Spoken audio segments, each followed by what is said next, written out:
écoute, il y a eu beaucoup d'épreuves, il n'y en a aucune qui est vraiment très très dure, mais ce qu'il faut, c'est être un peu bon en tout. Tu sais, c'est comme à l'école, il faut être pas mal dans toutes les matières et aussi en sport, mais t'as pas besoin d'être vraiment vraiment excellent dans rien, donc c'est plutôt ça qui est difficile. Over.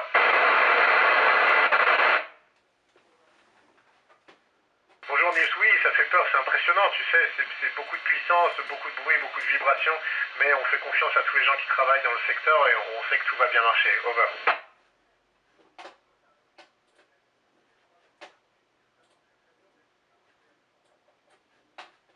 Bonjour Thomas Théo, écoute, non je me suis pas perdu, par contre parfois on est désorienté, tu sais, quand, sur le sol, sur la terre, quand tu sors d'une pièce, les choses sont toujours dans le même sens, nous parfois on est à l'envers, on est à 90 degrés, donc il faut se repérer et c'est pas toujours facile. Over.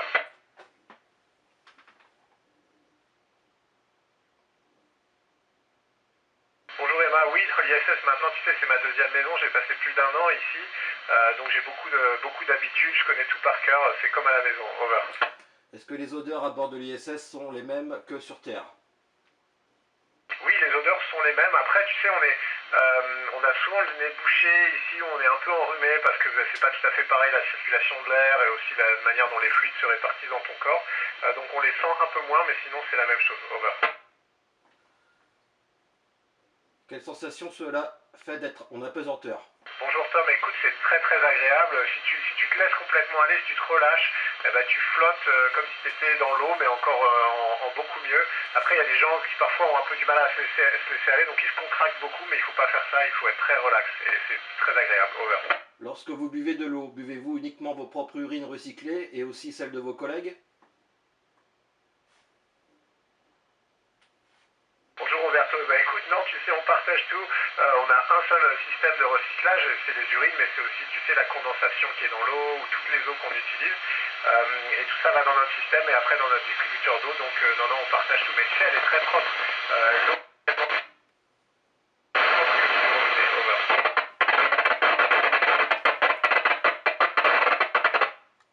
Comment lavez-vous vos Bonjour Anna, vêtements? eh ben, écoute, tu sais, on les lave pas, on garde un t-shirt pendant une semaine environ, et ensuite on le jette, enfin on le jette, oui, on le met dans les véhicules cargo, tu sais, qui nous l'amènent, et ils repartent, ils brûlent dans l'atmosphère, donc malheureusement on peut pas laver nos vêtements dans l'ISS. Over.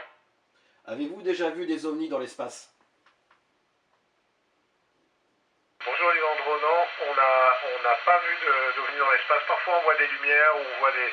Mais souvent on voit un peu des météorites ou des comètes, des choses comme ça, mais pas d'ovnis à signaler pour l'instant. Over. Avez-vous déjà mangé Avez-vous déjà mangé de la chlorella vulgaris, l'algue qui transforme le CO2 en oxygène? Peut-être dans le futur on la mange pas, mais pour l'instant c'est plutôt une expérience scientifique. Et puis elle est utile pour transformer le CO2 en oxygène justement, on n'a pas mangé encore. Over. Quelle sensation éprouvez-vous lorsque vous faites des sorties extravéhiculaires? Bonjour Chiara, écoute, c'est des sensations des sorties extravéhiculaires, c'est super. C'est ton propre vaisseau spatial, mais c'est aussi très difficile parce que tu es dans une armure, c'est difficile de se déplacer, c'est fatigant. Donc tu sais, c'est un peu comme faire de l'escalade mais avec une armure. Over. Lorsque vous avez un astronaute malade dans l'ISS, comment le soignez-vous? Bonjour Charlie, écoute, ici on a beaucoup d'équipements médicaux, on a un entraînement médical nous-mêmes, on sait faire les points de suture, on sait faire des opérations d'urgence, et puis on a des docteurs qui nous parleraient, qui sont eux au centre de contrôle, et on les appellera au téléphone, un peu comme si tu appelais le SAMU au téléphone. Over. Pourquoi les combinaisons des astronautes sont-elles toujours blanches? Bonjour Clément, c'est une bonne question. Écoute, c'est comme les voitures. Tu sais, si tu laisses une voiture au soleil, si elle est noire, elle absorbe beaucoup de chaleur et il va faire très très chaud à l'intérieur. Si elle est blanche, ben, c'est comme un miroir, ça reflète, ça renvoie beaucoup de chaleur. Ben, nous, c'est pour ça qu'on a des combinaisons blanches parce qu'on est beaucoup au soleil, c'est très très fort à l'extérieur et on ne peut pas avoir trop chaud. Over. Est-ce que vous pouvez amener des animaux dans l'ISS? Bonjour Kylian, non, on ne peut pas amener des animaux dans le c'est compliqué en apesanteur, mais peut-être dans le futur on pourra. Over. Est-ce que son rôle a changé depuis que tu es commandant de bord de l'ISS?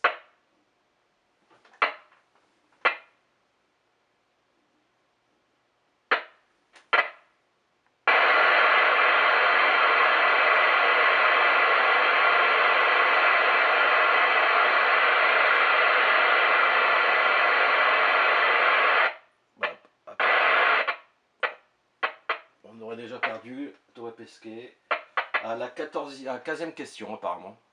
Étonnant. En tout cas.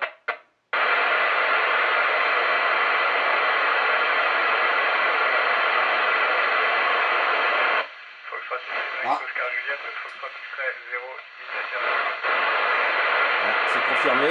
Apparemment, le Radio Club de Perpignan a des soucis. C'est bien dommage.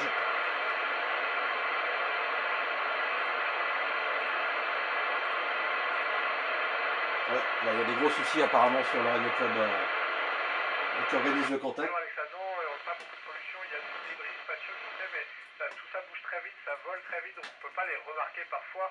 On a des petits trous dans nos panneaux solaires, ben ça on sait que c'est des petites poussières, des petits débris qui nous ont impactés, mais on les voit pas parce que tout ça va beaucoup trop vite. Over. Comment mettez-vous les combinaisons pour sortir dans l'espace? Bonjour Camille, on a eu quelques problèmes, oui, on a perdu l'orientation de la station tournait un peu dans tous les sens, ça nous est arrivé 2 fois. On a une fausse alarme de feu, et puis on a des problèmes techniques à l'intérieur, tu sais, c'est du bricolage, il faut réparer des choses qui cassent, parfois c'est très très compliqué, mais le centre de contrôle nous aide beaucoup. Over. Comment mettez-vous les combinaisons pour sortir dans l'espace? Question 18. Bonjour Soline, écoute, c'est très long en fait, c'est comme enfiler une armure, tu sais, quasiment pièce par pièce, il faut faire attention que tout soit bien étanche, que tous les systèmes marchent bien, et il faut aussi habituer son corps à respirer de l'oxygène, et donc c'est comme faire de la décompression, on met 5 heures à enfiler la combinaison et à sortir. Over. Est-ce que ton prochain projet sera d'aller sur la Lune ou Mars? Question 19. Bonjour Maïli, oui, écoute, c'est la logique, maintenant qu'on a maîtrisé à peu près le voisinage de la Terre, il faut aller un peu plus loin, mais il faut aller un peu plus loin pour s'y établir, faire une base sur la Lune, et puis un jour aller sur Mars, où ça ferait rêver d'y participer. Over. Dernière question, est-ce que ton retour dans l'atmosphère fait mal? Dernière question. Bonjour Calvin, ça fait mal, écoute, on prend beaucoup de G, les G c'est l'équivalent de l'accélération de la pesanteur, donc c'est comme si on était écrasé par notre propre poids, c'est comme si moi je pesais 4 fois mon poids, ou 5 fois, ou 6 fois mon poids, donc tu sais, on a la cage thoracique écrasée, c'est un peu difficile, on a du mal à respirer, et puis ensuite ça vibre dans tous les sens, il y a beaucoup de chocs, et de retrouver la Terre, ensuite il faut se réadapter, on n'a pas de sens de l'équilibre, on est un peu malade, donc c'est un peu compliqué de retourner sur Terre. Over.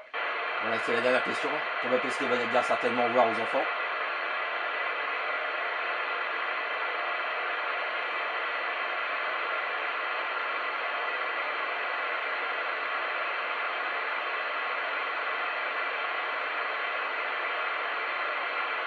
Foxtrot Unité Mike Oscar Juliette.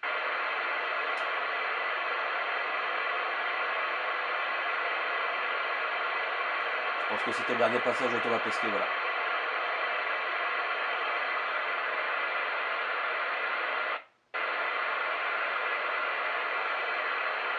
Merci à tous, c'était un grand plaisir. Parfois j'avais un peu de brouillage, mais j'espère que j'ai répondu à toutes les questions, et je vous souhaite à tous une bonne journée et à très bientôt.